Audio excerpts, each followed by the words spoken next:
वज़ीर आज़म के नुमाइंदा ख़ुसूसी अल्लामा ताहिर अशरफी का कहना है कि पाकिस्तान के इसराइल से तिजारती ताल्लुकात कायम नहीं और ना ही ऐसी कोई कोशिश हो रही है।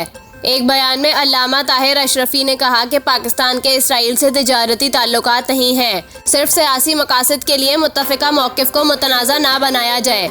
उन्होंने कहा कि एक पाकिस्तानी यहूदी को इमरान खान के दौरे हुकूमत में इसराइल जाने की इजाज़त मिली। पाकिस्तानी यहूदी ने एक अरब मुल्क से पाकिस्तानी अशिया इसराइल भेजी। इससे मुताल्लिक वजारत तिजारत या खारजा से NOC सामने नहीं आया है, ना ही ऐसी इत्तला है कि इसकी सरकारी तौर पर इजाज़त दी गई है। मुआविन ख़ुसूसी का कहना था कि ये अमल हम पाकिस्तानियों के लिए काबिल तशवीश था। दुख की बात है कि पाकिस्तानियों के मुत्तफ़िका मामले पर कुछ दोस्तों ने सियासत शुरू कर दी और हुकूमत मौलाना फजलुर रहमान, इनकी जमात और दीगर हुकूमत की तायद करने वाली जमातों को मतून करना शुरू कर दिया। ताहिर अशरफी ने मजीद कहा कि मैं नहीं समझता कि इस अमल में हुकूमत, इत्तेहादी जमातों या मौलाना फजलुर रहमान का अमल दखल है। इस मामले का जिम्मेदार हुकूमत, मौलाना फजलुर रहमान या मुझे ठहराना मुतफ़क्का रिवायत को ख़राब करने की कोशिश है।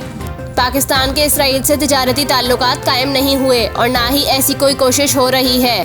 तहरीक इंसाफ बेबुनियाद इल्ज़ाम तराशी बंद करे।